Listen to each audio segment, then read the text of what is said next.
What is limerence and how do you overcome it, right? I think this is a very important video to make for y'all, right? Now, the first thing I want to say is this. Limerence is not inherently a bad thing. It's not inherently wrong. It's a natural part of the human brain chemistry and the body chemistry and just chemistry between two people. But oftentimes, limerence is a one-sided type of chemistry and compatibility. And something to understand about these scenarios is what it really is when a person resonates on a peak level of your animus or your anima. So you're oftentimes going to relate to them from a place of projection, right? And it's not relating to who the person really is, just the idea of who they are. Now, understand this about life. We never know who people are completely in their totality, right? When we relate to people, we're relating to them through the ideas of them we have in their mind based off of the narratives we have set up based off of our interactions. It's the narratives and the stories that we tell ourselves about people or things that they tell us that we choose to believe that lead to this feeling of believing that we have intimacy or that we know this individual, right?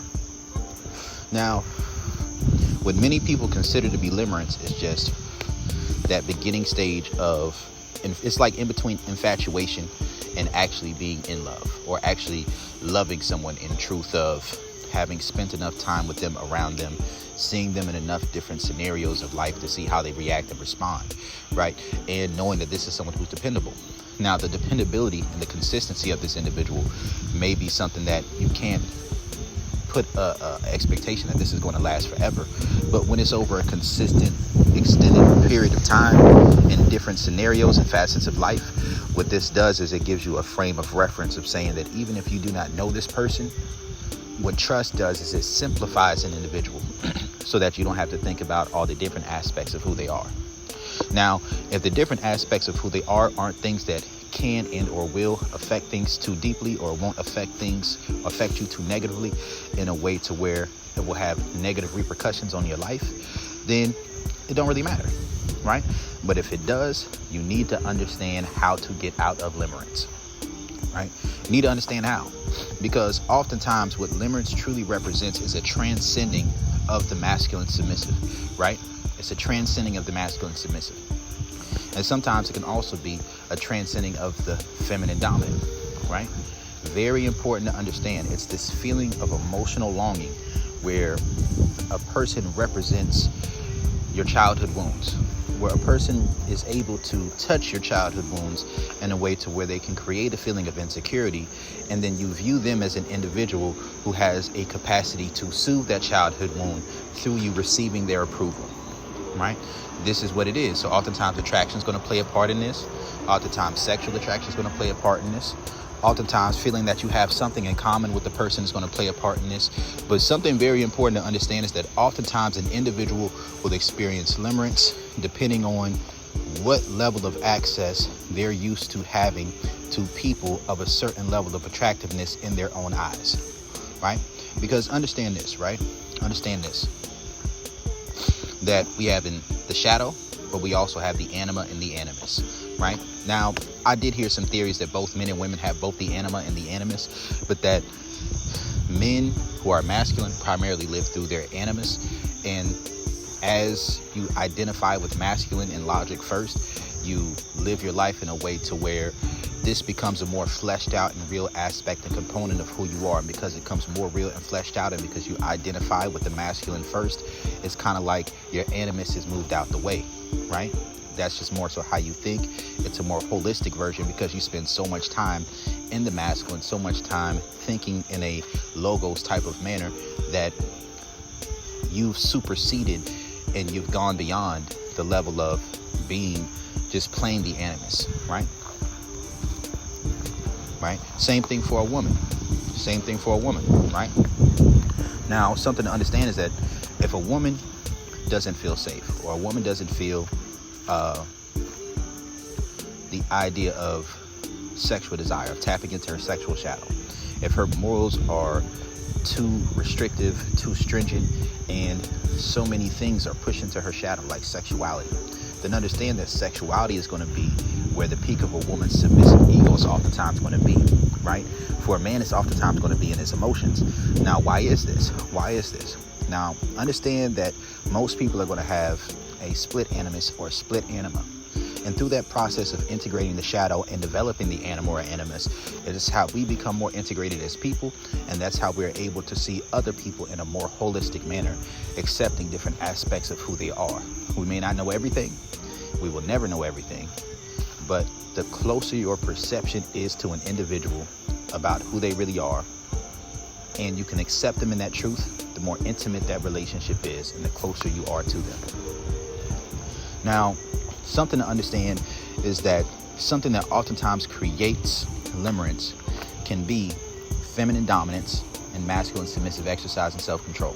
Now, it can also occur with masculine dominance, but what we have to understand is cup theory, right? Because what it's really about is the sustaining of a cycle of energy. Cup theory and the sustaining of a cycle of energy.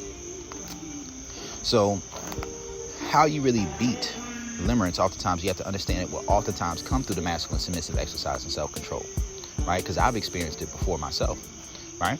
And what does this mean?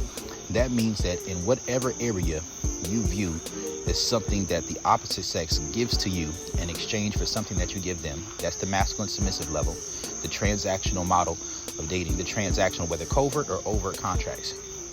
When somebody who is up to par of your standards of attractiveness, they show you desire or a willingness to engage with you on a level of what you typically feel is transactional, then what happens is in your mind, you start to view them as both sexually and non-sexually attractive on a really high level, because the way they're interacting with you is beginning to fill your cup. And especially if this is someone who's playing mind games, if you have the capacity to give them the benefit of the doubt over the mind games that they play while still experiencing anxiety and discomfort in their moments of inconsistency, then what will happen is that they will have the capacity to manipulate you and transmute your energy into sexual energy. This is where fuck boys come from, right? Fuck girls too, right? Because I remember I was younger and I had to learn a lot about this shit throughout my life, because growing up, I always had a shadow. I always had this desire to control, to dominate, to impose my will. But because I saw it as wrong, and because I wasn't exposed to, I wasn't very exposed earlier on to women showing a high level of sexual attraction towards me and desire towards me. So I would view it from a perspective of, let me get to know the woman, let me make her comfortable, yada, yada, yada. You know, let me not press on sex, let me not be a creep, let me not be this type of guy. But over time, there's some things that I learned, right? And one thing I learned is this. A healthy woman, mentally, has a healthy fear of alpha widowhood, right? Very important to understand. So oftentimes, unless you are letting a woman know that you are looking to be in a relationship with her, and you're communicating this earlier on, and you're setting the trajectory of how you're dealing with her to be in that position, to be in that type of space, then your options really are to either underpromise and overdeliver and keep your dynamic with this woman primarily sexual until she shows a desire to extend beyond that point. Then you vet and you pace her out. That's called the transitional dating through the biology first approach, right? Or you just fuck the woman. You keep it on a sexual level, and if she doesn't try to go beyond that, you keep it there, right? But what happens is oftentimes if someone used to be a nice guy, you are repressing certain aspects of your shadow because you feel like it's wrong to a certain extent, or at least you eventually get to the point where you become more attractive and attractive enough for the way that you interact as a nice guy to be something that shows dividends. But what can oftentimes happen is that when you pour out to somebody, oftentimes the limerence can be a two-way street, right? Not fully on the same level, but still somewhat of a two-way street, because once you desire that ego validation gratification, you're in a position where the more in survival mode you get, or the more you perceive an individual to be playing with you, the more you're going to be willing to play with them in return. Now, if you're an individual who hasn't integrated your shadow well enough to know how to mirror triggers, to know how to identify when an individual is playing mind games and being manipulative with you, if you're unable to identify these things, then you leave yourself on a hamster wheel a perpetual cycle of someone doing a push and pull game on you, and then this accentuating your feeling of limerence. So how you get out of limerence oftentimes is going to be predicated upon breaking down to the real aspects of who this person is, putting this person in scenarios in which you get to see how they handle different things, allowing them to get more invested in you, so that if it's a situation, because this is the thing to understand, if you're completely single, like you're single, you're not married, you're not in a relationship, you don't have a long-time partner who you're working on things with, and sometimes even if you do, right? But if you're attached to somebody already, then what you have to understand is that some people are love bombers. Some people are game players.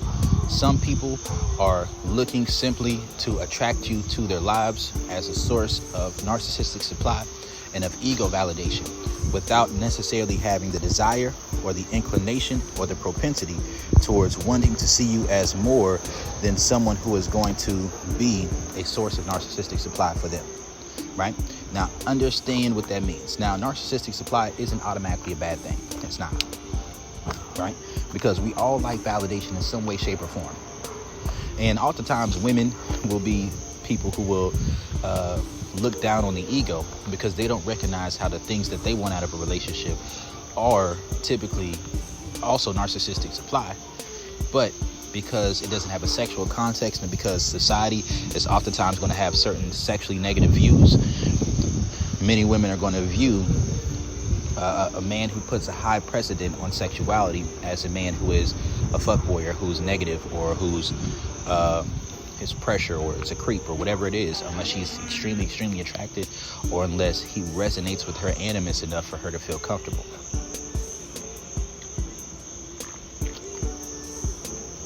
Right? So when somebody's using a masculine submissive exercise and self-control, and this doesn't seem like a good situation for you to be in, it's questionable. The best thing to do is to understand what is the foundation of the covert contract. And I'm talking about how to get out of limerence, right? If this is a good situation for you, you accept how things can go bad. You're like completely single, you're not attached to anybody, and you're just ready for the ride. Just whatever the ride, whatever comes with it. Then what you want to do is see if a feedback loop can be established where the cycle of energy is sustainable, right? But if it's a situation where it's not a good situation for you, where it's very risky, then sometimes what you need to do is be able to expose their covert narcissism, right? Because I think something that's very hard for many women to understand is that the things that cause a woman to really like a man in most instances are learned behaviors. Very important to understand, they're learned behaviors. And what does that mean, that it's learned behaviors? That niggas be having game.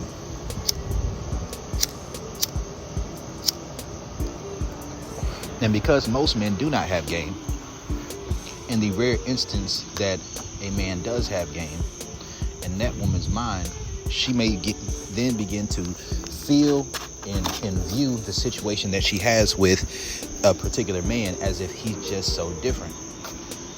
No, he's just more experienced. And you don't have a frame of reference to see his flaws yet. That's how it typically works, right? So sometimes you have to hear the stories of, like, listen closely to the stories that they tell you about their experiences, right? You got to listen closely to these things. And also, you don't want to allow people to pander to you, right? Being delusional will absolutely set you up for being in a position where you're caught up in limerence. Because if you don't accept certain aspects of the nature of men and women when it comes to sexual and non-sexual interactions, romantic situationships, if you do not understand what people typically want out of a scenario, then you may operate out of a place of delusion, where you think that a person is truly just investing in you with no expectation of something in return, right? Now, if you accept that they're investing in you with an expectation of something in return, that they are investing in you for the sake of getting you comfortable enough so that they can do what they want to do with you, so that you'll follow their plan, their lead. If you accept that, that's cool, right? But that can also catch you up if that expectation is met with them acting as if they're not that pressed about it until you're willing to move forward with it. And that's what the masculine submissive exercise of self-control does. Now, something to understand about these scenarios is that a lot of this shit is about cup theory. A lot of this is about validation, but a lot of it is about understanding past theory and covert contracts. Right? Because let's say a woman is with one man, and this is something I've learned through having experiences with side nigga PTSD, right? Just being a side nigga on many occasions, right? That many times a woman hasn't integrated her shadow and she's delusional. And because of that, she hasn't developed her animus. And because she hasn't developed her animus, she's very socially programmed and is very prone to animus possession.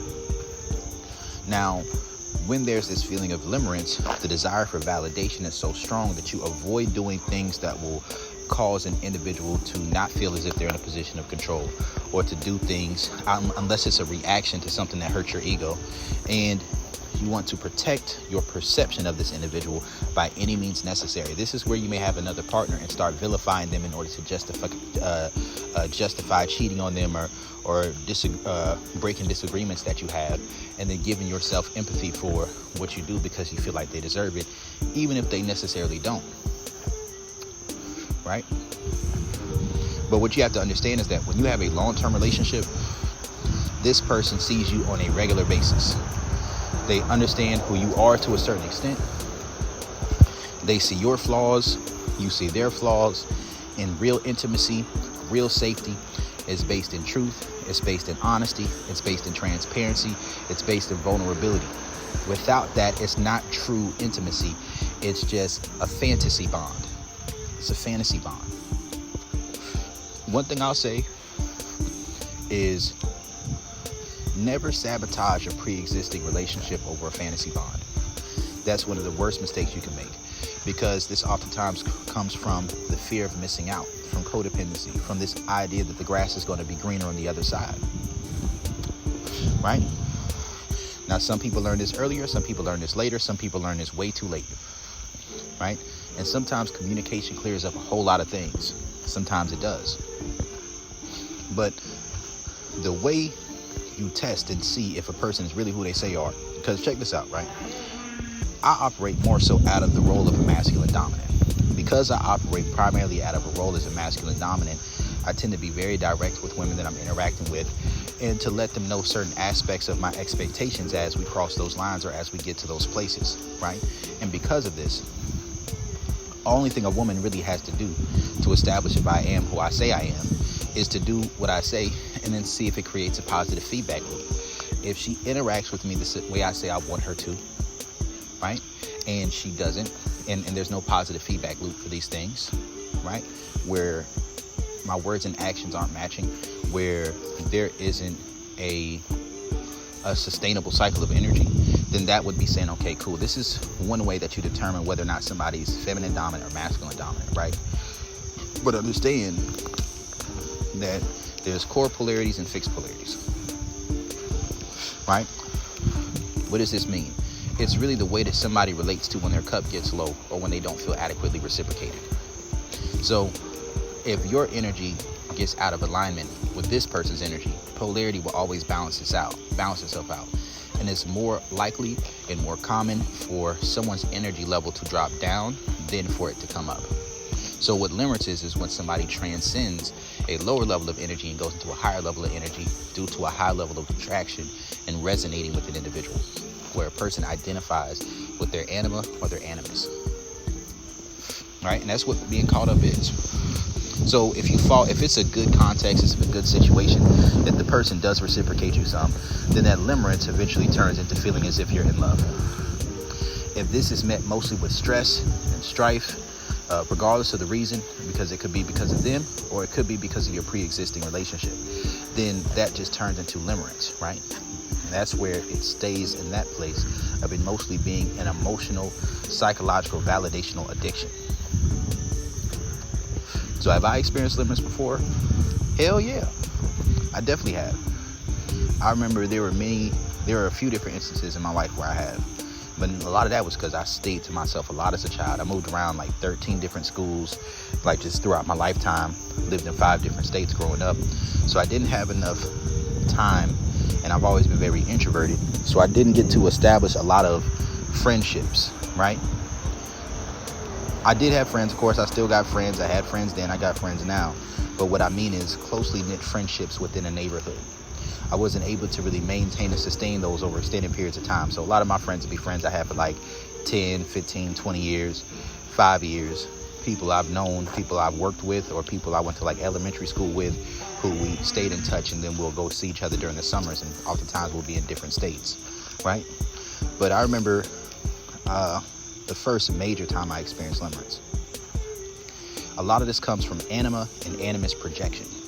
Now, there's a negative animus projection, and then there is a positive animus projection. But the projection itself means that you're not seeing the person and visualizing them based off of who they really are. It's just based off of your perception of them, right? So if you make decisions based off of your perception of them rather than who they really are, or how they really interact with you, or how they really treat you, or what they really say that they want and what they're following through with, then you can easily sabotage yourself and sabotage whatever pre-existing relationships you have in your life. And this is a very important concept to understand, right? So I think the first time I really experienced like some form of limerence, it wasn't the first time, but the first time was real serious. I was like 17 years old, right? And in being 17 years old, I just had a hit to my ego because I got flaked on for this date with this one girl I was going to go on. And it was the first time I shaved my head bald, actually. And I met this one girl. Her name was, I'm going to say W, right? Now, W was a girl I met. I went to the movies. She came up to me and, you know, she walked up to me and gave me a compliment because she thought I was like 20 years old. She thought I was, you know, an attractive guy. So, like, over that course of time, me and her would eventually end up texting and stuff when we met each other during the school year. She was very, very attractive to me.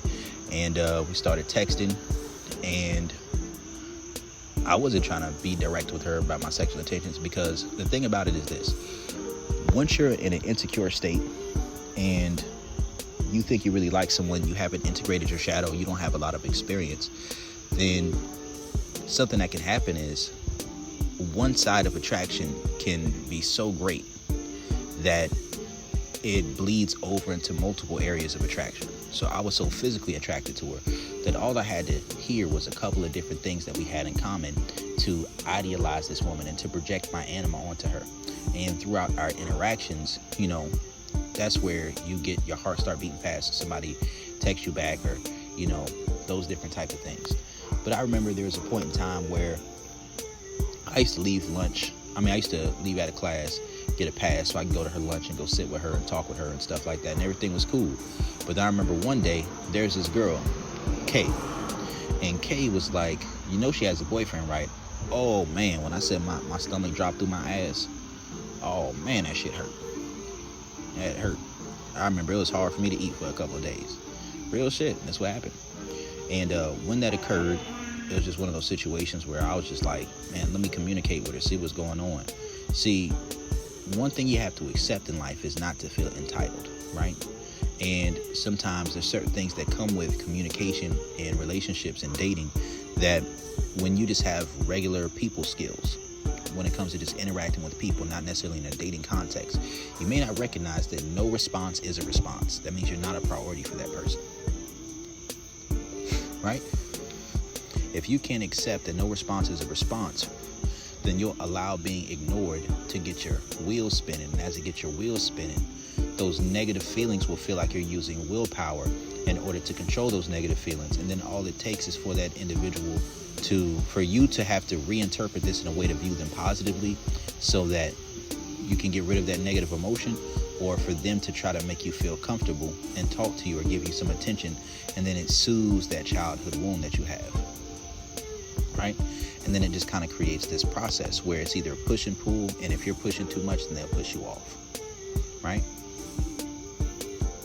And I think that a lot of songs that I write are about limerence from different sides, right? Like, because that's what raising somebody up is about, is putting them in a state of limerence while you're not there, so that it can be a situation where you use your charisma to paint a picture of being the full package in their eyes, so that through painting yourself as the full package in their eyes, they get attached to the idea of your validation.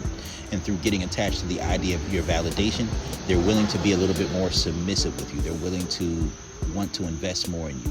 They're willing to, they're able to place a high value on the validation that they receive from you. And by this happening, you become addicted to this individual.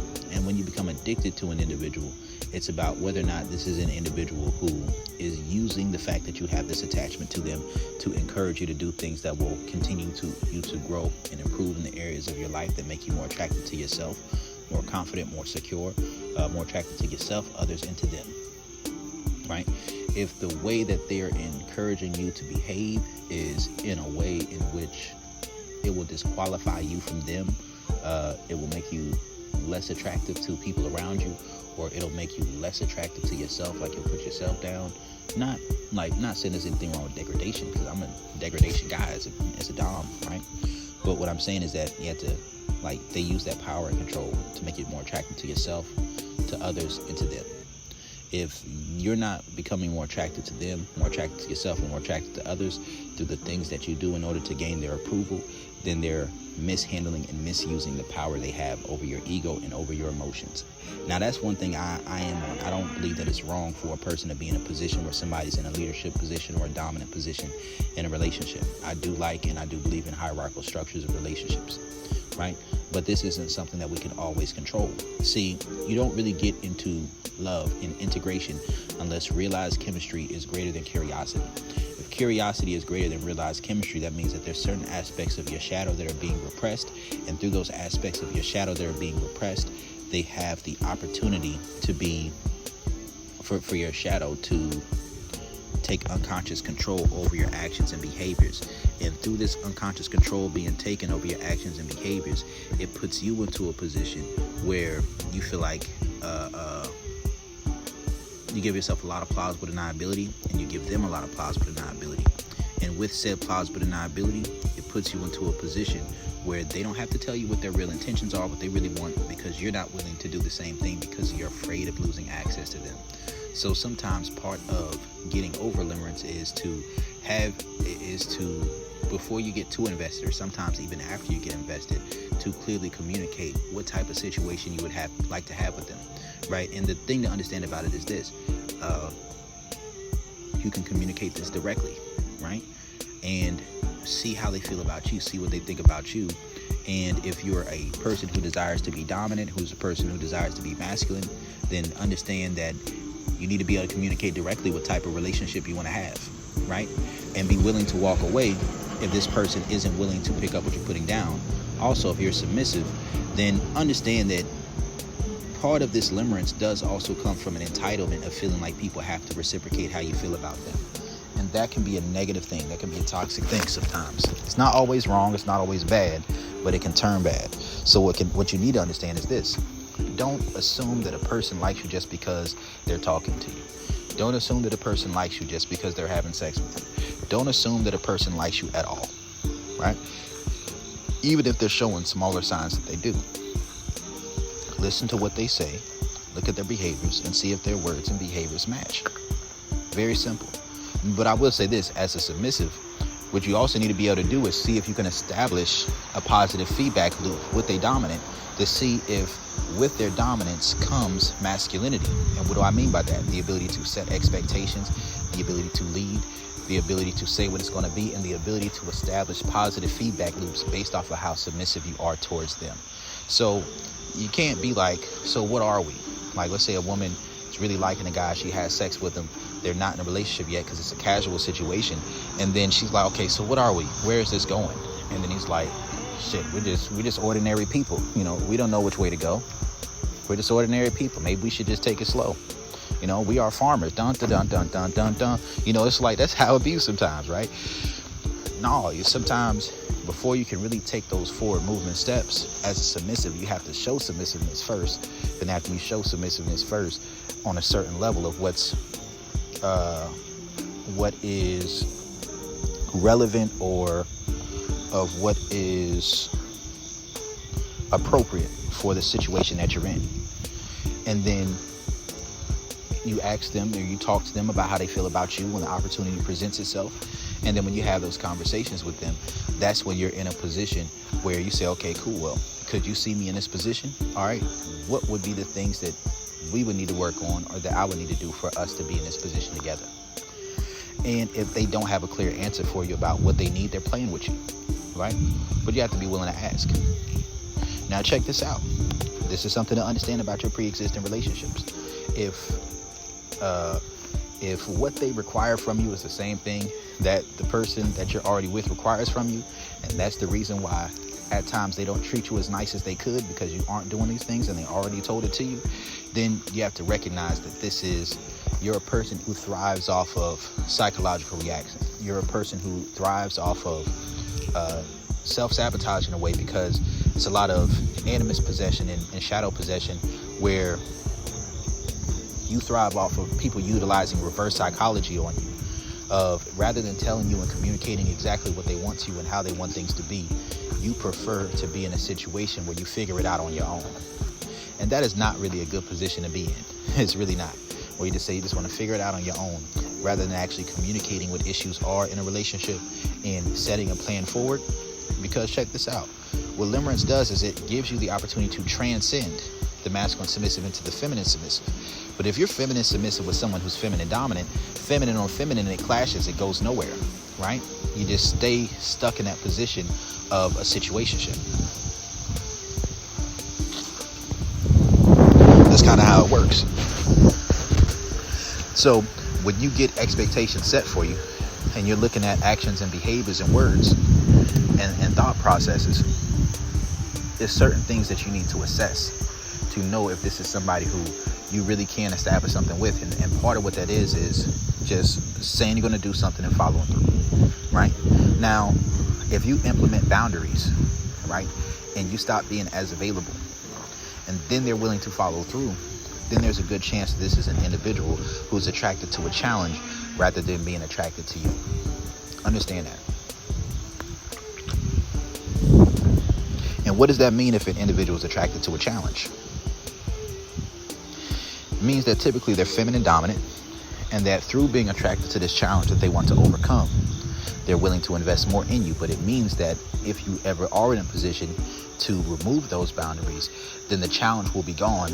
And because the challenge will be gone, their interest will lower. So these things work on both sides of the fence. Understand that.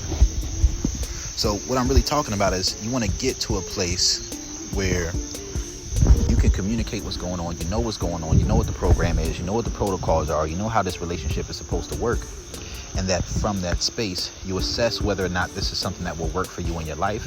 And you also have to have a certain level of realism that people are going to be different, that people are not the same, that in people not being the same, you're interacting with a real person, not a caricature, not an archetype, right? But what you do when you are in Limerence is understand that this person, if they're starting to become invested in you, it's because you represent an archetype to them. That's one way of dispelling the covert narcissism. It's by breaking the past. Now watch my videos on past theory, covert contracts. Sometimes these things are right, and on good faith you don't break those, but sometimes these things are wrong, or sometimes they're based on falsehoods. And when it's based on falsehoods, it's just a matter of time before that facade falls and before that masquerade comes down. And if you're an individual who chooses the idea of an individual versus the reality of another, and those people are ultimately not too different from each other, that's not very wise. Because the thing to understand about relationships is that when you're interacting with an individual, right,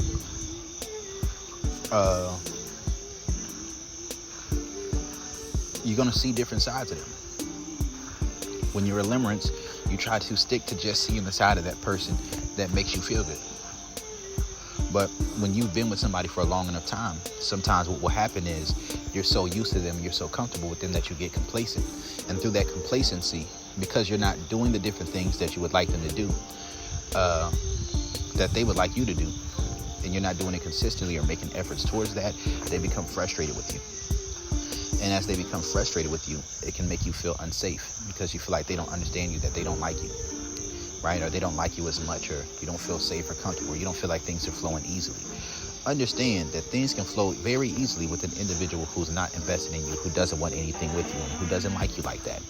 Things can flow very easily. So how can you overcome this limerence? How can you overcome getting seduced? Well, if a person's trying to seduce you through a covert contract of investing in you to make you comfortable, then break that pass. And what is pass theory? I'm gonna give you a quick example of what pass theory is. So let's say a man meets a woman, right?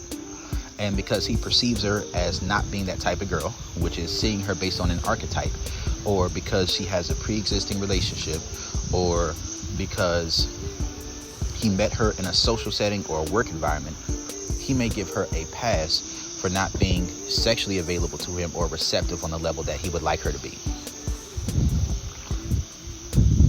If he sets this woman up in his mind as an ego goal that he would like to accomplish and conquer, it's a conquest, then as long as he feels as if he's in a position of power, he can feign and pretend to be integrated as far as being willing to pour out of his own cup with no expectation in return, although he still does desire to be in a dominant position. But this is going to be based off of different things. Let's say it's because you perceive this woman to not be promiscuous, or you perceive this woman to not be sexually active, or you view her as a woman who's celibate, or you view this woman as a woman who's respecting her relationship. Well, if you view a woman as a woman who's respecting her relationship, one, I wouldn't be trying to date a woman who's in a relationship anyways. But almost none of these women are truly single, so I can kind of understand that. But if it's because she's respecting her relationship, then you can understand her fucking with the guy who she's been with. But if you've been spending time investing in her, talking to her, trying to riz her up, and then you realize she's having casual sex with somebody other than you, and she still isn't having casual sex with you regardless of the reason, whatever reason you give a woman as to why she doesn't have to do the things that you would like her to do to show you that she values you, if she breaks that rule for somebody else in a context that isn't understandable, then that pass is broken. Like, remember the movie Chasing Amy, right? And Chasing Amy, I don't think that the guy was wrong, to be honest with you, because she led with the impression of what type of woman she was, being a woman who never really been with a man. So he just perceived her to be lesbian. This was a conquest within his ego. Now, don't get me wrong. There was an idea of this woman. He really liked her. He really did like her. He was attracted to her, sexually attracted to her. He liked her mind. He liked her personality. But the full spectrum of the truth of who she is or who she has been was something that he wasn't exposed enough to for how invested he was in her. So when he invested in her without setting his expectations of how sexually attracted she has to be to him on a real premise, when he did that on a false premise, then once that premise was broken, it broke his perception of that woman, the archetype that he perceived her to be. And once that happened, his ego went through a heavy narcissistic injury. And we all have levels of narcissism. Once he went through that heavy narcissistic injury, then he started to pull away. He started to get emotional. He started to become anima possessed, right? And through becoming anima possessed, because he projected his anima onto this woman, that's where he was unable to keep his cool, to maintain masculine frame. And then the only way that he could see to be okay with this type of relationship dynamic was, and I'm not even mad at him about this, he's like, all right, cool, let me empathize with the experiences that you've had through also sharing these types of experiences with you. And when she wasn't open to doing that, saying she wasn't that person anymore, I think that's good enough reason to not deal with the woman. I'm gonna be honest with you, right? I'm gonna be honest with you. I don't think the guy was wrong on chasing Amy.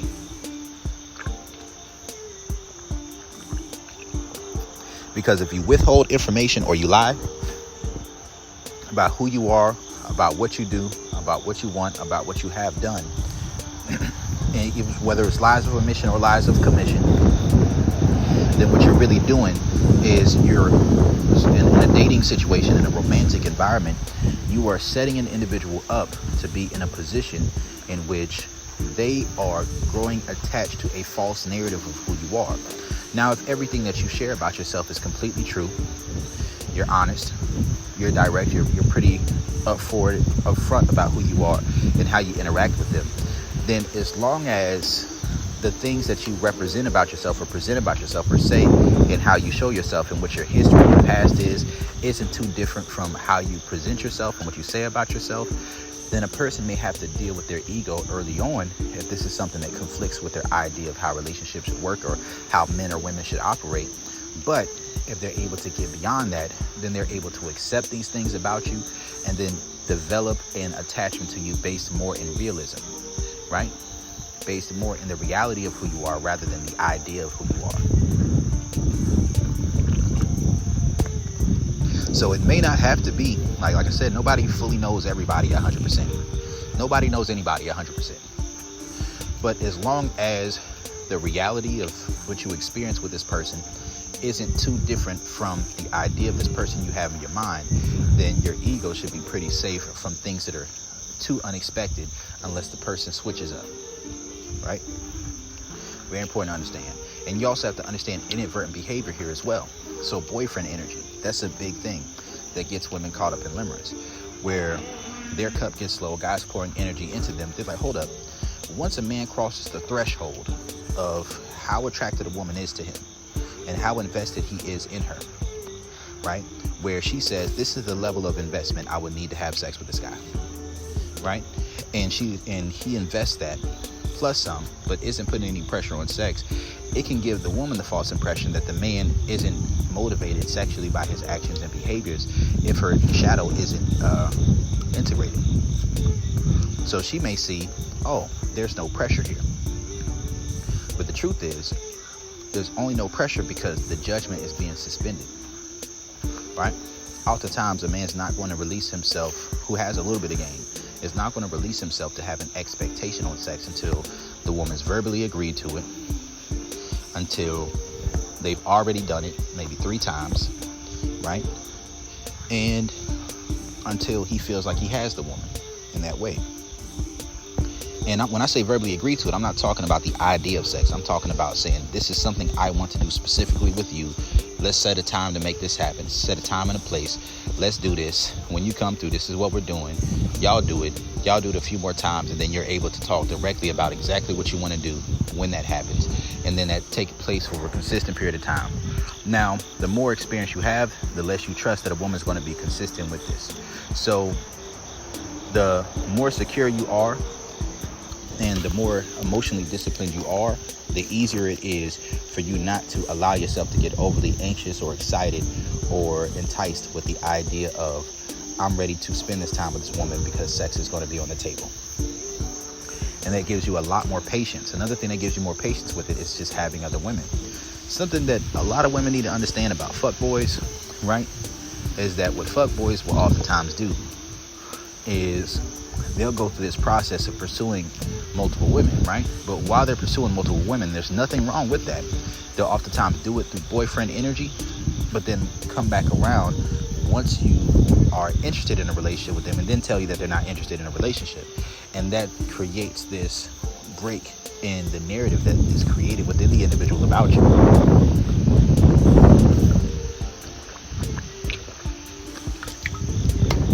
It's the breaking of the expectation that leads to pain and discomfort, frustration. But if an individual knows how to manipulate you, they can take that pain and frustration, create an opportunity for safety, for comfort, and then through maybe false vulnerability, through having a conversation where they pander to your delusional thought processes and mindsets, through maybe teaching you something new or through investing in you through love bombing, they create that push and pull, and then they're able to pull you out of this negative state of mind, but then you're back in a state of mind where everything is cool, it's just flowing, and then you give them the benefit of the doubt over all of the manipulative tactics and games that they play on you. Very important concept to really grasp and understand. I remember another instance of limerence I had. I remember I wrote this song and I posted it on my page. It's this song called She Said. And I wrote She Said about an experience with limerence I had. And the funny part about it was that the experience with limerence I had when I was like, what was I, 19 at the time? No, I might have been like 21 at the time. Yeah, I think I might have been 21.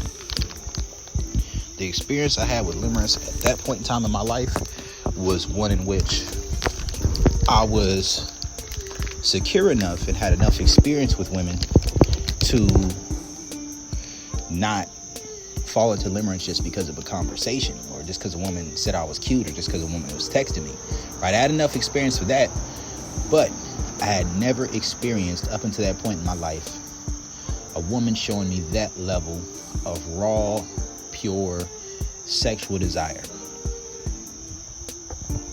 Right? Now, the funny thing about it was I was dealing with this woman 2 years prior, right? Like 2 years prior, I was dealing with her.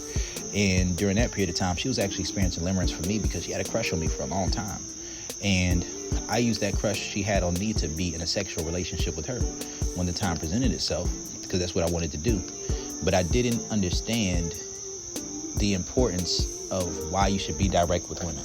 I figured that you talk to a woman until she's comfortable, you create an escalation. Once that escalation is created, then you expose your intentions. And then after you expose your intentions, if she's, at first, you do that the first few times, and it's like, all right, cool. If she bites on it, cool. If she don't, she don't. You have too many times where when you finally tell a woman the truth, she doesn't bite on it, then you kind of say, well, I gave her all this attention, I gave her all this energy. It's a covert contract. Now I have the right to manipulate her and to play games with her. Right?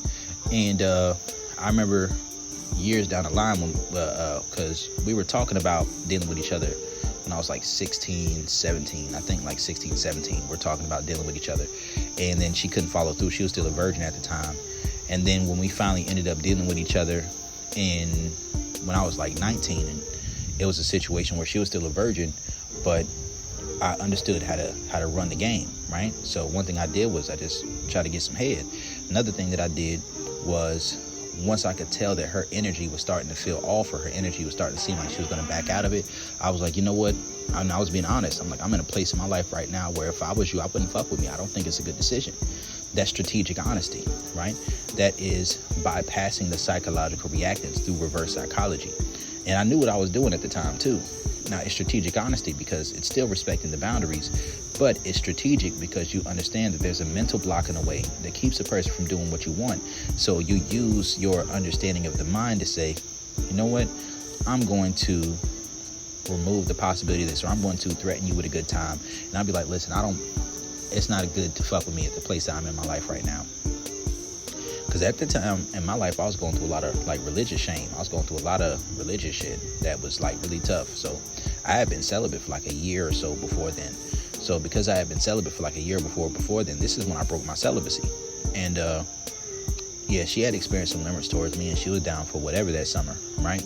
But then, I broke it off, got back with a girl I was dating. And then like a couple years later, me and the girl I was dating broke up.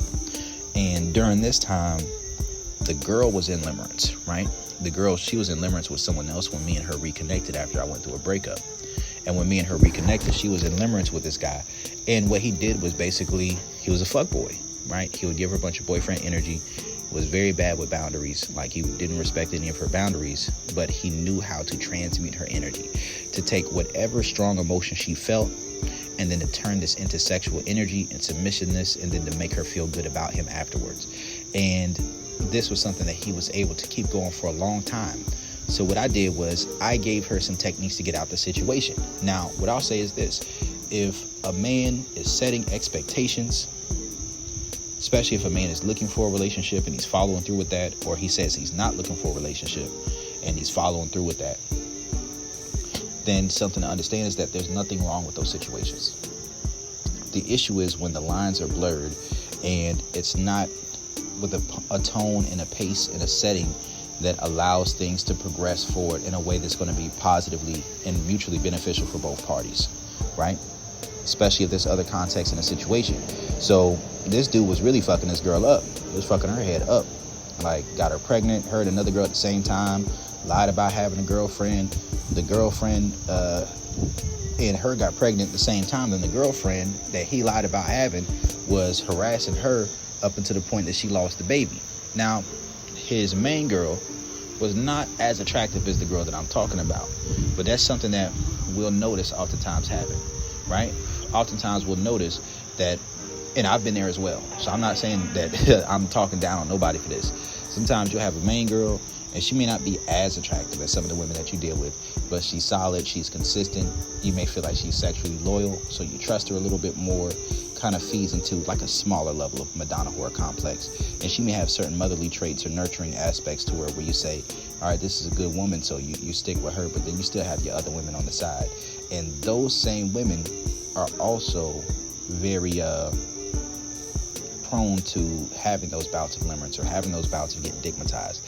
Sometimes you just meet somebody really young in life, and when you meet somebody really young in life and you don't understand the integration of your shadow, you don't understand game, you don't understand that this is a woman who has a capacity to be sexually attracted enough to you or respect you enough to be feminine submissive with you, or she doesn't have any experience with it either, so you might want to perceive her, she's built different than most of the women that you come across, and she might be to a certain extent, but not that much.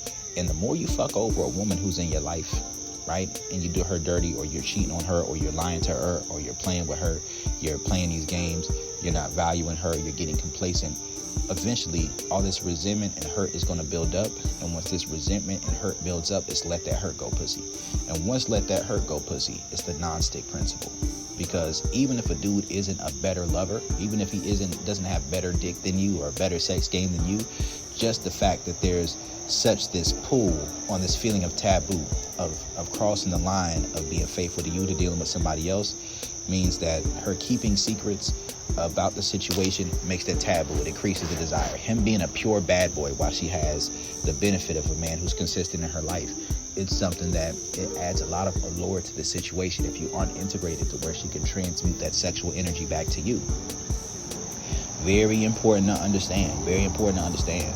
So in this situation, she was hitting me up saying, complaining about the dude and how she was feeling and what was going on.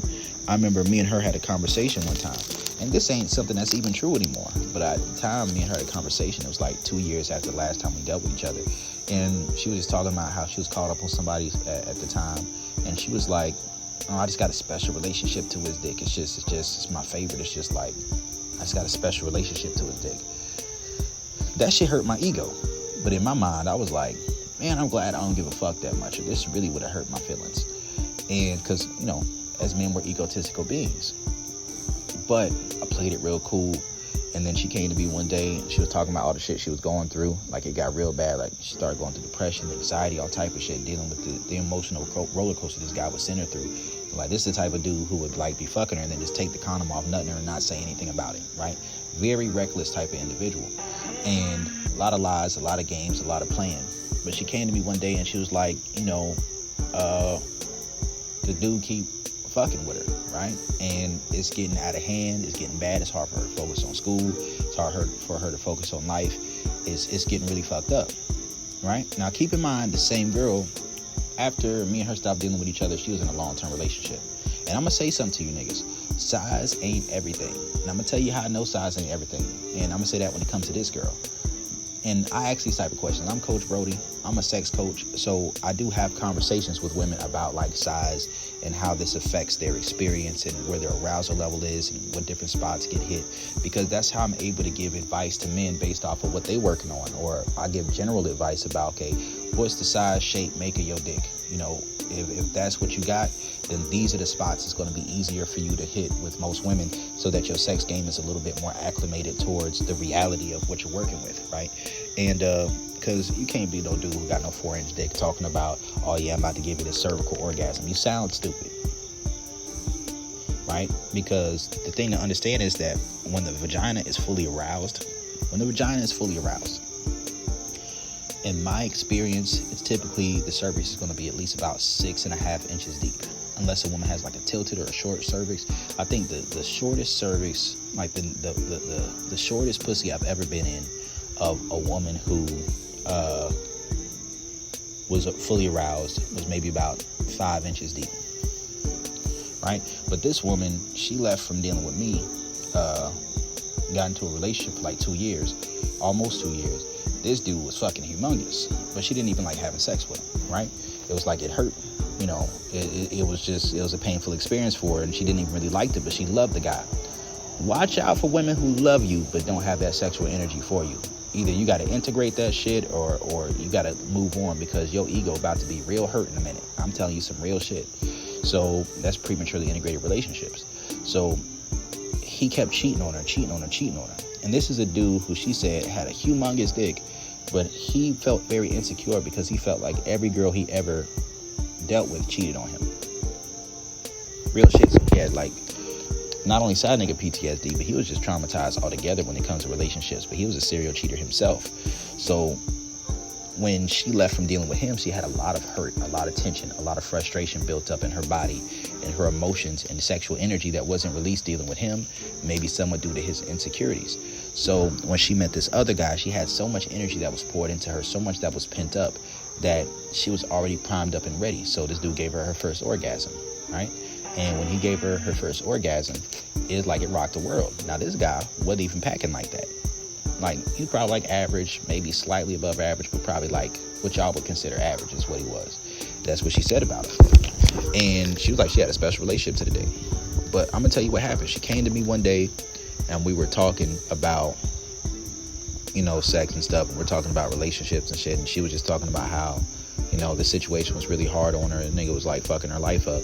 And part of her liked it. But something else she needed to understand was like, she was talking about how her friends kept telling her to leave him alone. Everybody kept telling her to leave him alone, but she couldn't listen. And after her friends kept telling her to leave him alone and she wouldn't listen, like, it's the psychological reactance I'm telling you about. Some of her friends started sampling the dick too. So that just gave him dick clout and just started fucking off with her friends too, which is understandable. And then after that shit happened, like, she came to me and she was just really frustrated by the situation. I said, listen, if you like that dick, that's your dick. Enjoy that dick. Do what you want to do. But I'm going to tell you like this. I'm going to just tell you two things to do, right? Make him wear a condom and don't let him spend a night. Make him wear a condom. Don't let him spend a night. 2 months later, she lost all attraction to this nigga. I'm telling you, for real. She lost all attraction to him.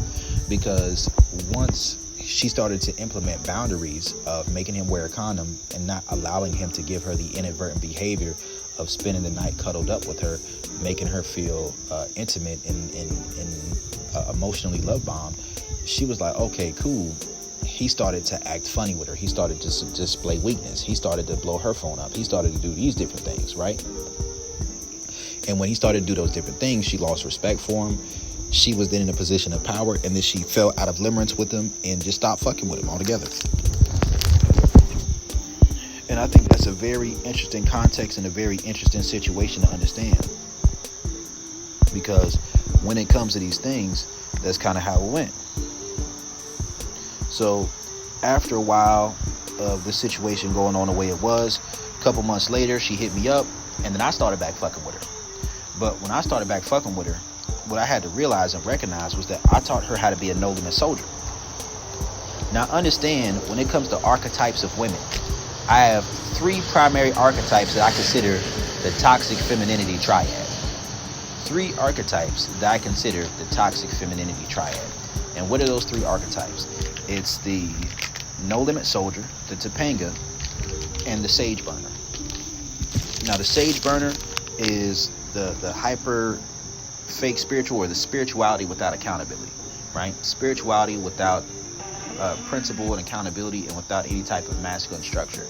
That is what a sage burner is in its essence. It's the go with the flow, but from a position of dominance, the feminine dominant type of woman. Now, it may not always be a woman who's a liar, but because she just goes with how she feels and she doesn't think things through ahead of time, she may agree to a lot of things that she's not going to follow through with, right? That's what a sage burner may often do. One thing that I've noticed is that if a woman is fully sexually awakened, or she's awakened beyond a certain point, and she's having sex with multiple men at the same time, once she's been activated and awakened on a sexual level, typically there's going to be a correlation between that and being a sage burner. Or depending on what type of man resonates with that woman's animus in that moment. So if it's like a free spirit, or like a hotep type of nigga, or like a poly nigga, or different types of men, if that's what's going on, then typically that woman will start displaying a lot of sage burner tendencies. I remember I was dealing with this one girl who ran off on me. She was my submissive. All right. And I remember I was dealing with this one girl who ran off on me. And when I dealt with this, yeah, I'm good. And when I dealt with this one girl who ran off on me, it was a situation where I automatically knew, all right, she was fucking with other niggas out there. You know how I knew? Because I saw her posting about 6 protons, 6 neutrons, 6 electrons. You can really look at a woman's mentality and see what she has going on in her sexual life at times by the things that she expresses. And when she started dealing with this other guy, I ended up getting to know the guy some. And he was one of them Hotep niggas, right?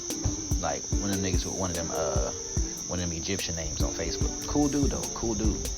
And actually, she came to me after she was dealing with him for a while so he could get some, he was one of my coaching clients, right? That's one thing. If a woman really fuck with your program, she'll fuck with your program even if she's not fucking with you in that moment. And she'll still put some money in your pocket and shit, right? Like, he really did come to me for some boxing lessons, and he came to me for some sex and dating coaching lessons, right? For some sessions. But with this girl I'm talking about, not the one I was talking about just now, but the one I was talking about, who I was dealing with, off and on for those years. This was a woman right here where when I started back dealing with her, I didn't recognize I taught her how to be a no-limit soldier.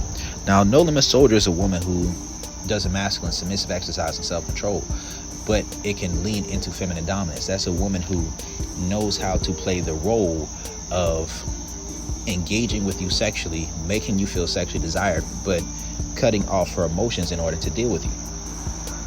Right? Now that shit sent me through limerence because I thought me and her were like friends. Me and her were friends for years. Even though there was some sexual context, we would go extended periods of time without there being anything sexual going on between us. If we were still friends, we still talked. But I went through limerence in that situation, right? I sure did.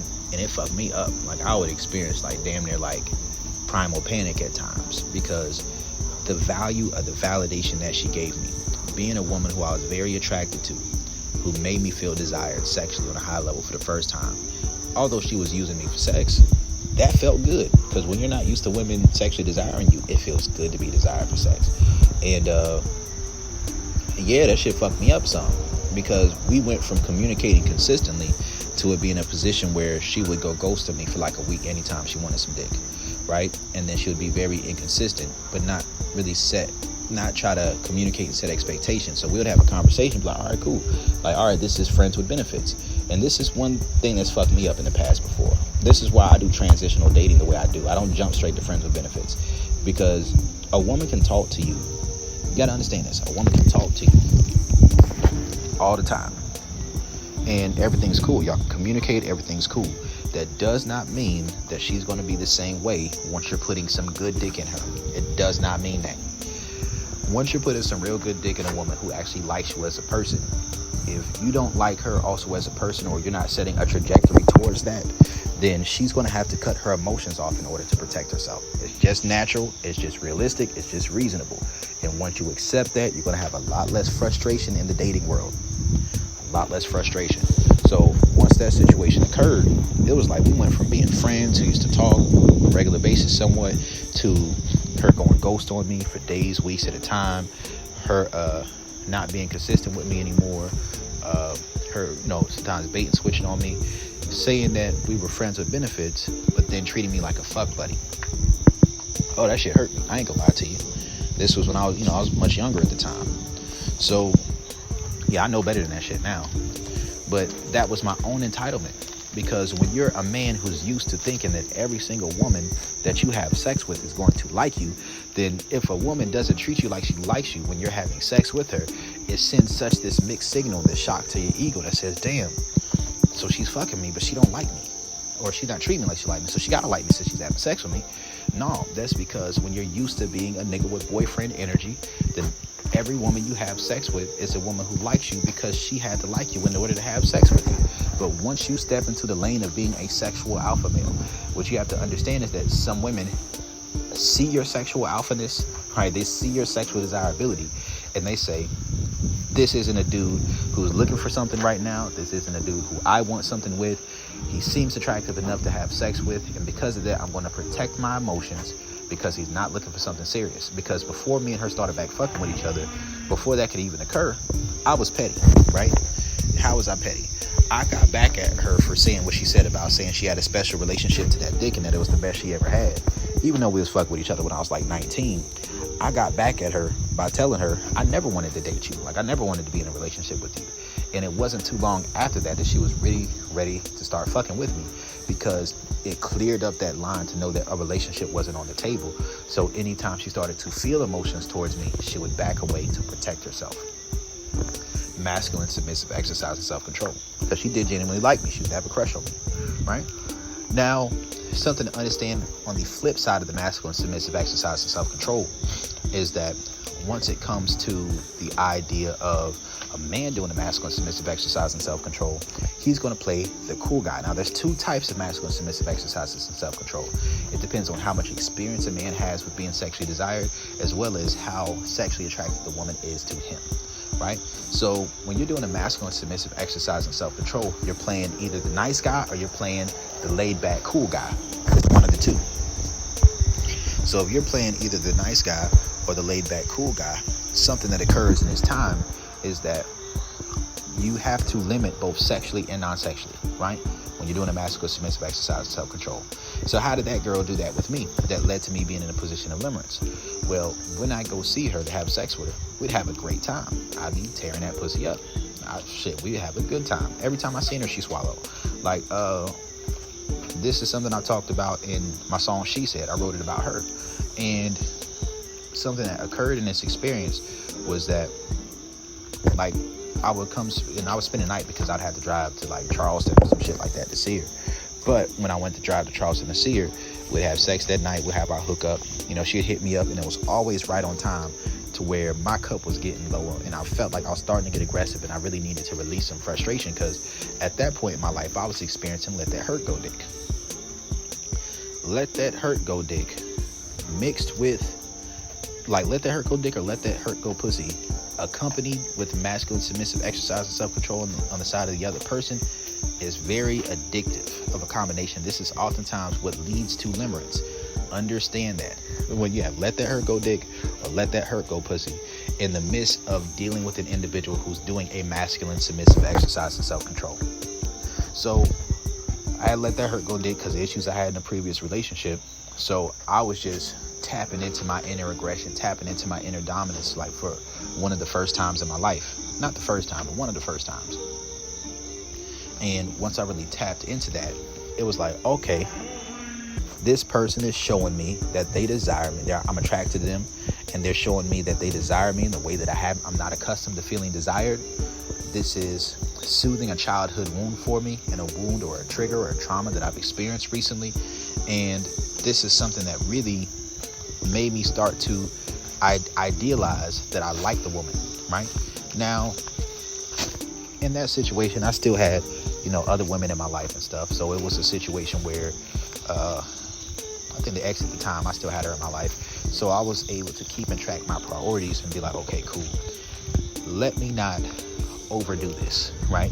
Let me not get overly invested. I already told her I wouldn't want to be with her.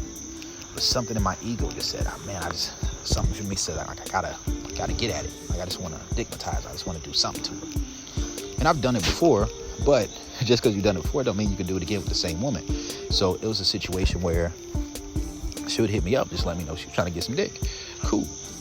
But throughout that situation, I started to experience that limerence because I grew addicted to this feeling like the source of this outlet for this energy that I wanted to pour out.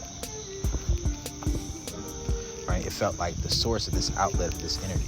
Rather than recognizing this is an experience I could create on my own or within myself, or that I could recreate with someone else, that's where my focus was at that time.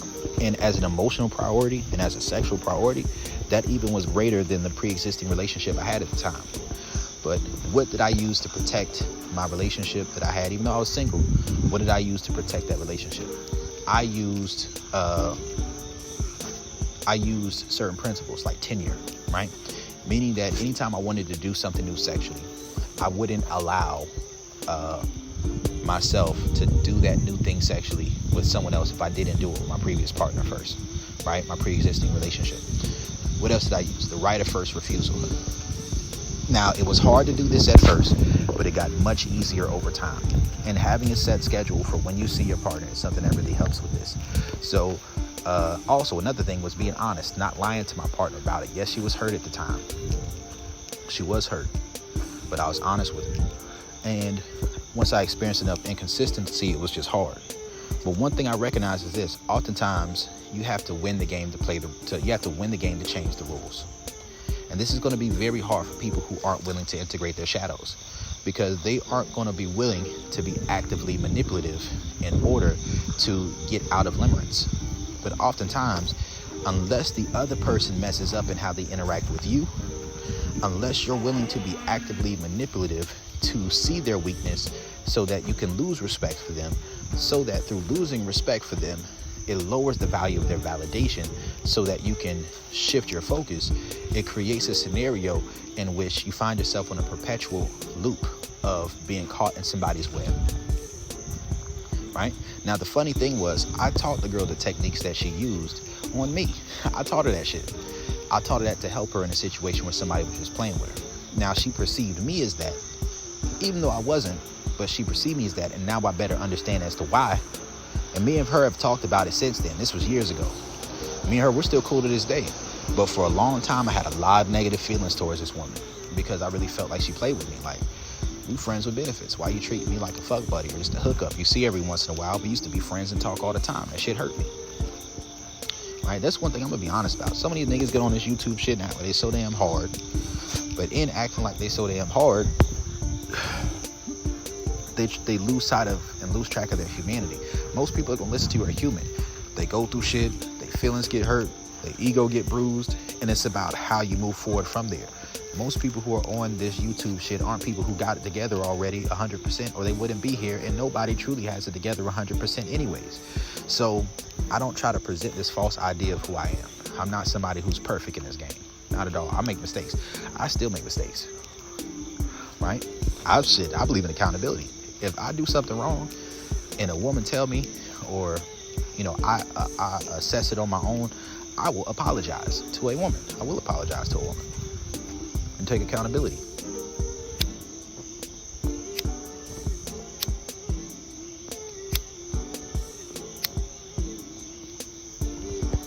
And I think this is an important concept to really grasp and understand. So, how did I eventually get out that situation? Well, I recognized that at that period of time, the ex that I had, she was trying to bait and switch on me, or she would have a tendency of doing that, right? Where she would wait until I showed like I liked her a little bit more, because when we had our breakup, shit wasn't too good. I mean, it wasn't no mean or mad breakup. It's just like, I'm tired of this shit, right? So I just started growing accustomed to recognizing when a woman was playing games and then just going gray rock, going aloof. So I remember one time, this girl, like, one thing that beats the masculine submissive exercise and self-control is love bombing, right? And it doesn't even always consciously have to be that. Sometimes it's in the things that you say to the person. Sometimes it's in things that you do for them that make them feel like they have you. Sometimes it's things that, I'll put it like this. If a man's doing a masculine submissive exercise and self-control, and he's running that game, and he's being a little bit inconsistent, but when you talk to him, the energy's good, the vibe's good, everything's just flowing, everything feels easy, you feel that attraction, you feel that desire, they're using the motif, they're using that strategic honesty. This only works unless they're able to lower both their sexual and non-sexual attraction towards you in their mind, regardless of how actually attracted they are to you, so that they can stay consistent with the way that they're interacting with you based off of what they say and who they are. So that means that if a man's doing a masculine submissive exercise and self-control, that means that his ego can't feel like he needs to have sex with you too much. So if he starts feeling like he needs to get sexual access to you for the sake of his ego, then he's going to break character. And once he breaks character, you get an opportunity to experience a feeling of pressure that alerts you that this individual does have a sense of entitlement, that they do place a sexual price on their time, and that due to this price that they place on their time, they're probably not too different than you think they are, or too different from the other people that you think of. You got to stop this animus and anima projection. You got to stop it.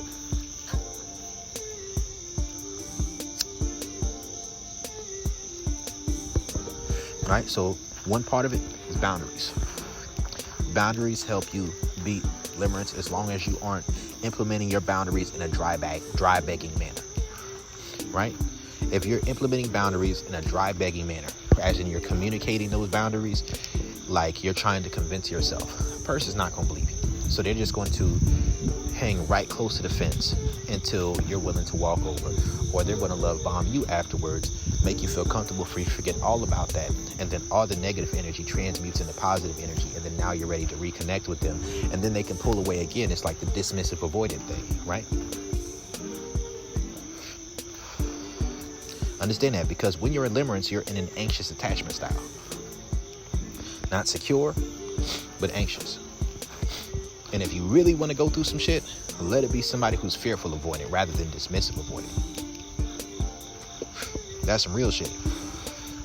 So what happened in this situation with me and her was that one day we were on Facebook and they had this anonymously thing online. And when they had this anonymously thing online, that's just like a game people played on Facebook. Shit. After they had this anonymously thing, I hit her up and I said something funny in her inbox. I said something to the point of, if I suck on your pussy, will it get you wet?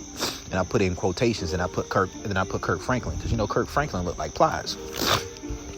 I thought it was funny. She hit me up, asked if it was me, and she was like, oh, she was dry bagging. She's like, oh, I thought I was going to get something sweet like the other girls get. And I fell for it. But I said, I'm going to do you one better than that. You have to know what their childhood ones are to do it, right? She wanted to keep me in just the fuck box. Even though we had a history of being friends, which is very difficult to do unless you have very good communication. So what I did in this situation, this scenario, excuse me.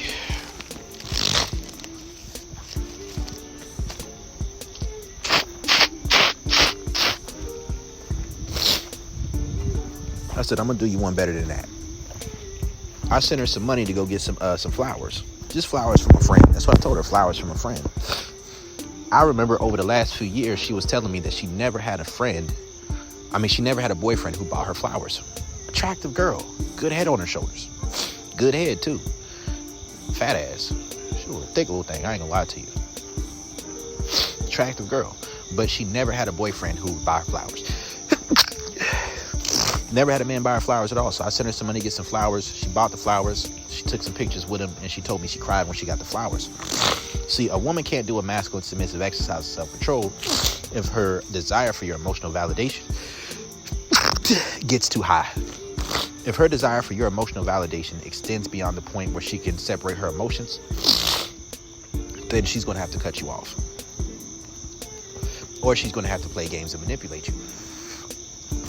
So a couple of days after I bought her the flowers, like the week it came along, I was trying to link up with her to smash on some shit. And when that occurred, she was like, oh no, I can't do it. I can't do that anymore. We can't do that anymore. Something like that. I was like, okay. I said, okay, I feel you. Okay, cool. That's strategic honesty, right? When I use that strategic honesty of not giving her a big emotional reaction, not ghosting her, not being mean to her, not trying to love bomb her, not trying to change her mind, it caused her to question herself. And once it caused her to question herself and not feel pressure, then the limerence started to flip back around into my direction. It was flipping the script. So when this occurred, the next couple of days, she would try to send me something sexual on Facebook in my inbox. And I would ignore it or laugh at it. Just ignore it. Just open it up, leave it on red, and not say nothing back. If she was used to the validation she was getting from me, right? So as this situation went, the next 2 to 3 weeks, she was hitting me up trying to see if I was going to be in town that weekend. And when this occurred, I was like, shit, nah, I'm not going to be in town. Because in my mind, I looked at it like this. I got other bitches now. You need to schedule your dick appointments like everybody else. Schedule your dick like everybody else. You ain't special. I ain't gonna drop everything to come see you. And once you give somebody that vibe, then they start to chase after you. They start to try to do more to make you feel more comfortable, right? Then after this occurred, I was on some shit where the next week it came up, I was in town. Guess she needed a ride somewhere. I had my truck at the time, and I think I picked her up, took her there. I think I just left out the movie. Then I went, picked her up, took her to the spot, beat it up, I think she had a man at the time too. And then I shot the club up. I ain't gonna lie to you, I was wilding that day. I was, but that was just because of some shit where it's like, she had called me.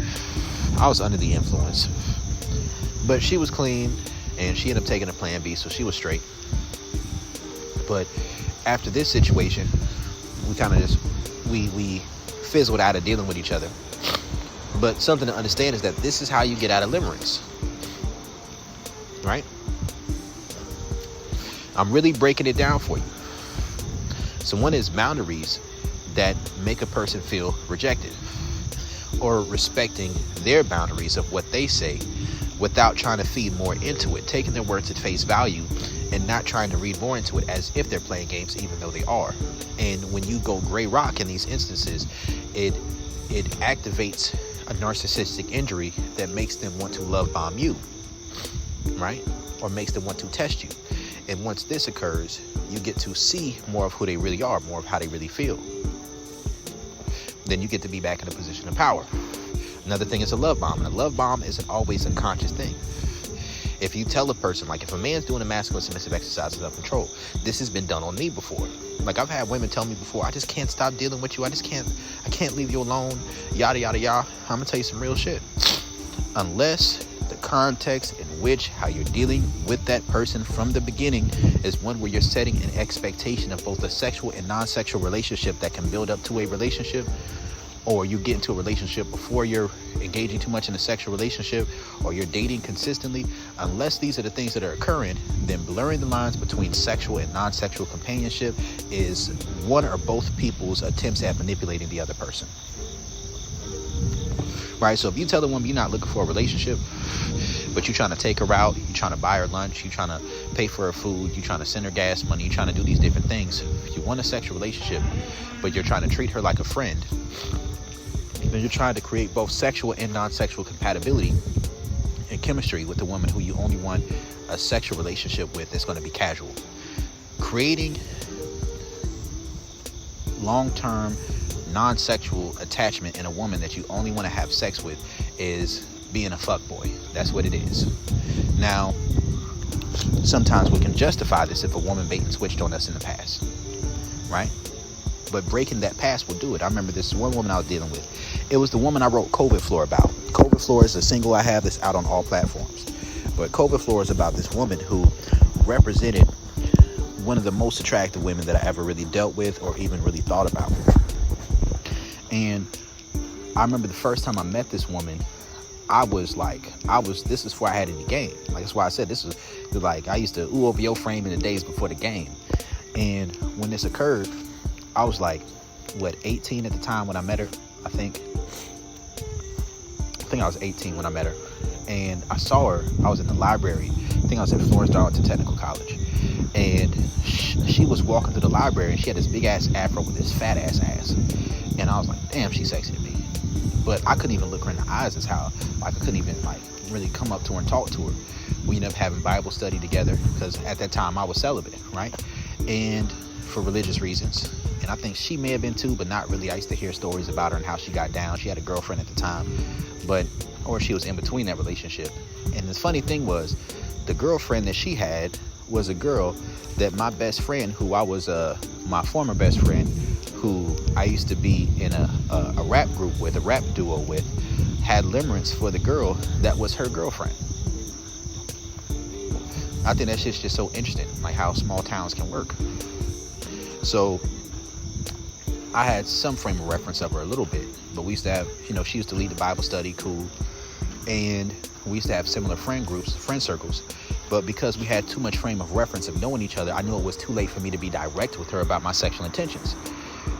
This is why it's so important to be direct. You want a woman to have a purely non-sexual frame of reference of interacting with you. A purely sexual frame of reference of interacting with you if you want to use transitional dating or the biology first approach. If you spend enough time around a woman for her to feel like you should know her well enough to know if you want to date her, then if you tell her all you want to do is have sex, it's going to hurt her ego. If she's insecure, she's going to go for it. She might love bomb you. And then after she love bombs you, she's going to bait and switch on you. Because it's a love bomb coupled with the bait and switch that breaks the facade that leads to limerence. Right? Very important to understand. But I talked about this in some of my videos. But what happened in this particular scenario was that because we had too much frame of reference of knowing each other and interacting with each other to an extent and having conversations that were non-sexual, I knew I couldn't just come at her from a sexual angle. So I saw her social media, saw she was talking about the show You. So I hit her up talking about You, had a deep conversation that's quality, value, validation that doesn't seem predicated on a woman's beauty. That's what it does. So having common interests does this. But focusing too much on common interests when all you want is a casual sex relationship, or if you're not immediately looking to date the woman seriously, is something that gives off fuckboy vibes, even if that's not your intentions, because it will have the same effect on the woman regardless of what your intentions are. I had to learn this. So, we had that conversation, maybe one more conversation, not even a whole lot of talking. And then after we had these conversations, I hit her up. I seen her post something in her story. Looks like she's reaching out for sexual validation. So I gave her a compliment like once or twice, like twice on her story. I think one time I said, I'd love to play in your afro, or I miss when you had that afro. Or another one is like, she posted her body. I'm like, oh, you all double caked up on a Thursday for no damn reason, right? And she was like, oh, shucks, laughed it off. But because I didn't continue to pursue, after she didn't give enough energy, that's strategic honesty, that's respecting the boundary of saying you don't desire me enough, so I'm going to fall back. I remember I had unfollowed her on Facebook, not unfriended, because that looks like your butt hurt. When I unfollowed her and I muted her story, I no longer could see what she was posting. So I was no longer giving her the non-sexual validation that she wanted to siphon off of me, or that she enjoyed getting. See, the thing is, when you stop giving somebody the validation that they're getting from you, that's when you can observe and assess whether or not this person really has real intentions towards you, or is genuine or sincere, or whether or not they're an attention whore, like a succubus or an incubus. Right? Anytime somebody tries to use sexual validation to get non-sexual attention and non-sexual validation covertly, when they say that they want a non-sexual relationship, then that's a person who's being a succubus. That's someone who's being an attention whore. Likewise, the inverse of that is a man who's using non-sexual validation and trying to transmute that into a sexual relationship when you don't want a committed relationship or a long-term relationship. That's called being a fuckboy. Even if that's not your intentions, it can be due to your own fear or your own lack of confidence, but it has the same effect on a woman. I had to learn this shit. Because I used to get so frustrated with women in my past because of how I would take time to get to know them and then try to get comfortable with them, get them comfortable with me before I'd make my sexual intentions known, especially if I met them in a non-sexual context. And then I would get upset if they would turn me down, or get upset if they would be inconsistent, but that's how they had to protect themselves if I wasn't jumping into a relationship, right? But with this particular woman, like, I think I sent her something I was doing, like, because we would talk about anime. So I'd have like this video I made for one of the first videos that went semi-viral, had like a few thousand views. And this is what I started Brokage off of, right? That's my group on Facebook. I started Brokage off of making this video. And when I made this particular video, I sent it to her. She looked at it, but she didn't respond. And it was a video talking about when she pre-ordered her PS5 with her Rona check. That's a reverse pandering type of thing. I'm gonna get into that at another time. But she didn't respond to it. She left it on red. 2 months later, she hit me up out the blue trying to get some dick. She was like, hit me up like, hey, what you doing? Like, what you up to? She's like, I got a bottle. Like, you trying to come over? She thought I was still living in Florence, but I was living in Orangeburg. Said you can come through. And she was like, well, will we be fucking? Like this, she straight up asked me that. And I was like, listen, I ain't pressed about it, but if that's something you want to do, we can make that happen. And this hit her ego a little bit, but it was like, okay, cool. She was still wanting to do it. She already had her hand in the cookie jar. Watch my video and catch her hand in the cookie jar. So after that, she agreed to come, and then a few minutes later, she said she couldn't come. I said, okay, that's cool. I understand. It takes a lot of willpower to do that, but a lot of emotional discipline. But after this occurred, it was a situation where she hit me up maybe a few minutes or an hour later, talking about how, well, if you ever come to Florence, we can get a hotel room. So I hit my homie up. My truck was down at the time. So I was like, shit, I'm gonna pay you this money. Let me get this ride here. We set it up. I pulled up there that night. I got off of work at midnight. I was there at like 3 in the morning. Got that hotel room. She had the candles out. She had that bottle of tequila, right? She had this little outfit on, and we had us a damn good night. But after that night was over, or during that night, she was calling me like a nice slut or like a nerdy whore, right? Like, these are the things she would call me, because the more she interacted with me, the more she realized she had a capacity to like me non-sexually and to want a relationship with me. But that my sexual energy and my dick game was a lot better than she was expecting it to be. And this caused her to experience a feeling of confusion because I wasn't immediately jumping into a relationship. And although she had her own sexual partners, like in the song I was talking about how, you know, you told me about your situation, mine much of the same, but for me there was no shame. As in, she was going through a whole phase, and for me, it was just a lifestyle where I had multiple women at the time. Or at least that was my lifestyle. I really only had one other woman at that time. But when I told her about this, even though she told me she had multiple partners at the time as well, it hurt her perception of being a nice guy who she could, you know, be with, or that she could play with, or she could be in control of. So she was very conflicted about the fact she felt both sexually and non-sexually attracted to me on a high level. So I was willing to communicate and try to compromise. That was a bad decision.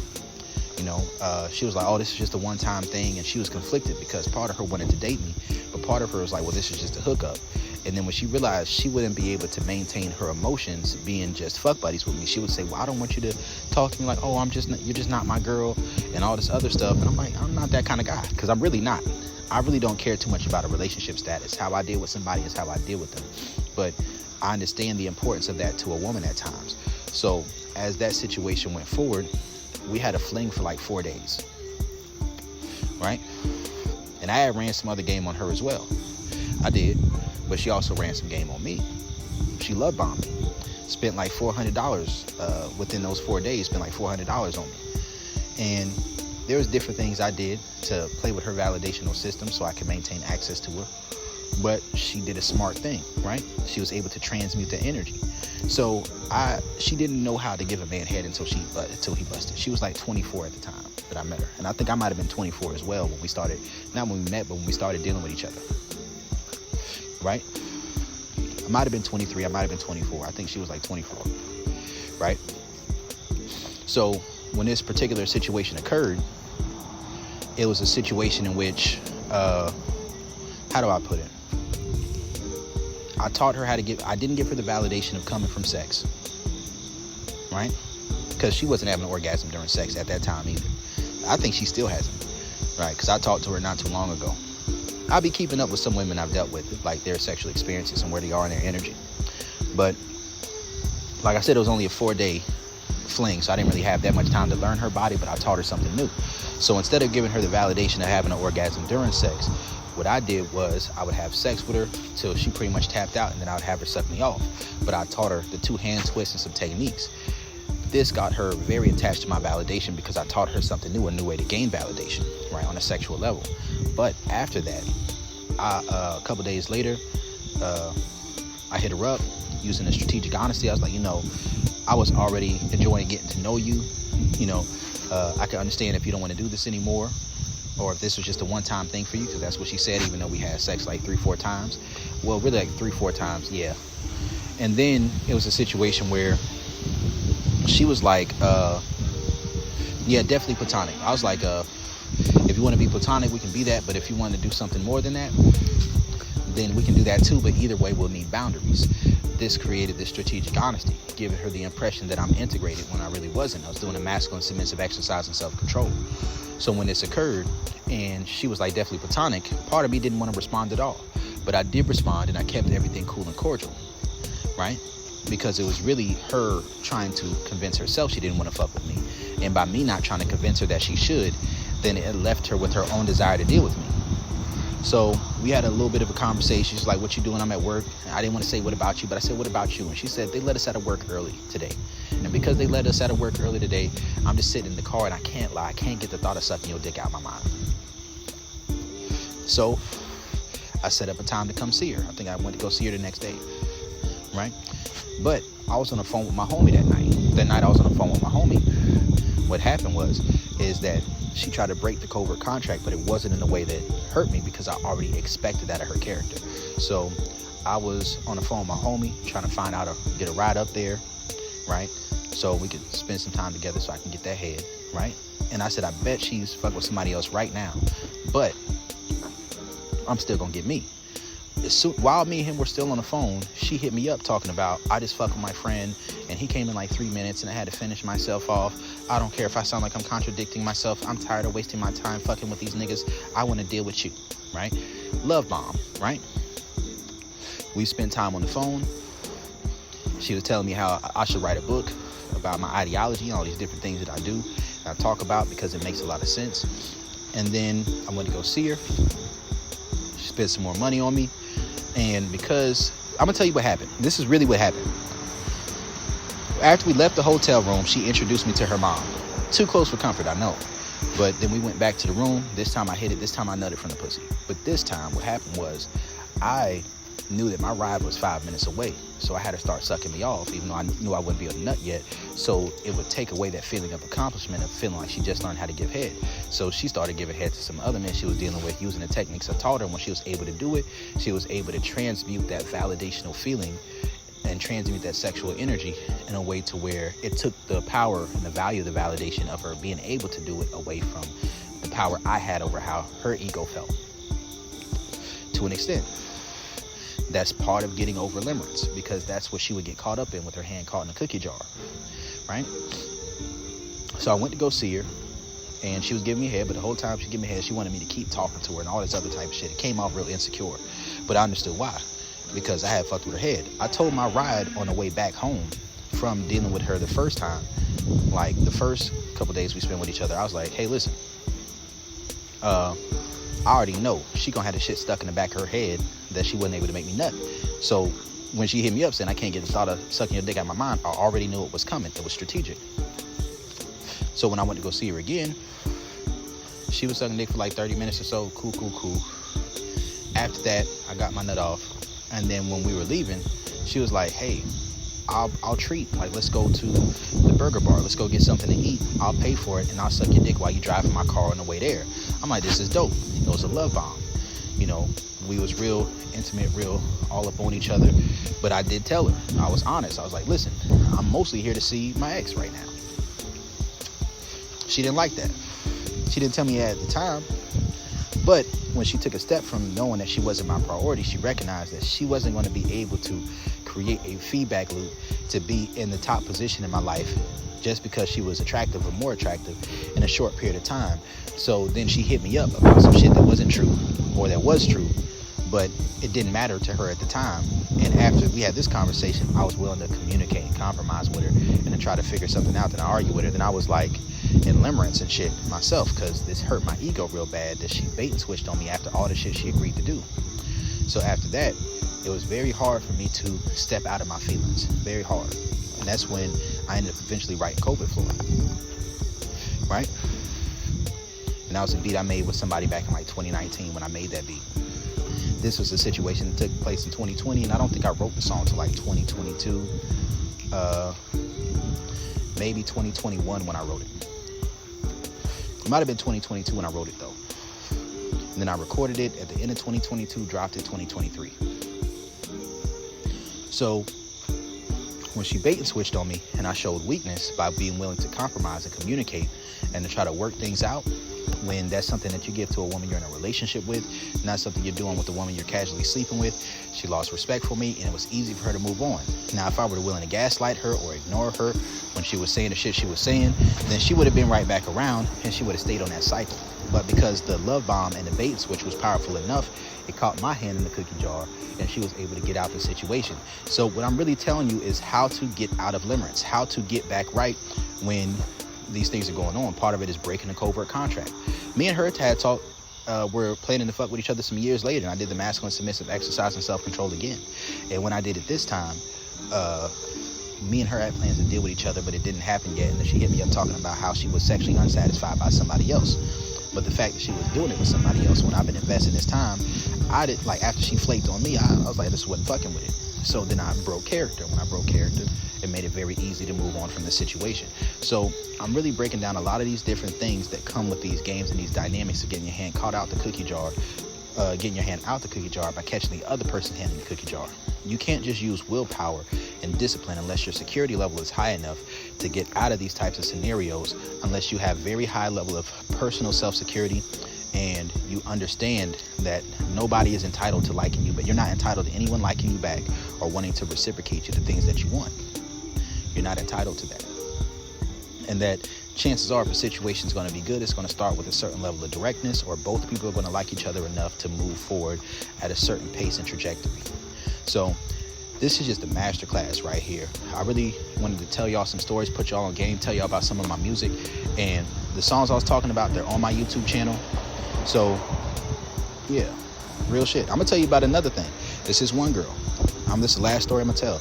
It's a girl I was dealing with for years. Actually, I've posted her on my YouTube channel before. I'm not gonna tell you who it was though. It's a different woman I posted on here. But she was very submissive to me. The one who had the other guy who got some coaching from me. There's times where she would be my submissive, my sub. We'd be dealing with each other for some months. But the moment it seemed like I was starting to like her back, it was when she would switch up on me. Bait and switch. It would always be after she would make some declaration or agreement to fuck with me, or we would have some understanding of moving things forward non-sexually. Even though that was something she wanted, she would say she kept falling for me over and over and over again. But it wasn't until I asked her out on the first date where, boom, she went ghost on me. Right? So you got to understand that there's a certain way to go about these things, right? There's ways that you get out of limerence, ways you get out of getting your hand caught in the cookie jar. And you have to know how to not get yourself back in there if that's not somebody who's good for you to deal with. If it is, then there's nothing wrong with limerence. There's nothing wrong with being in the feminine, submissive, and transcending that. If you can establish a positive feedback loop, the person has to be attracted enough to you, first and foremost. That means you have to hit a baseline of how attracted they have to be to you in order for this to work. And if that's not present, it doesn't matter how much you do for them, how nice to them you are, how much money you spend on them, how good you suck the dick, how good you eat the pussy, how good your dick is. If they're not attracted to you enough, then you being in limerence with them is just putting yourself in a situation to get hurt. Unless they're willing to help you get to a place where you are attracted, where they are attracted enough to you to deal with you. And that's where the feminine submissive comes in. It makes you submissive and receptive enough to qualify yourself for the dominant. Dominance is pre-qualified, submissiveness is earned qualification. So I'm not saying that the feeling of limerence itself is wrong, that getting caught up a little bit is wrong. No. But if it's not something that creates that positive feedback loop, it's ultimately going to lead to your detriment and or to the detriment of whatever pre-existing relationships you have. So this is Coach Brody on what is limerence and how to get out of it.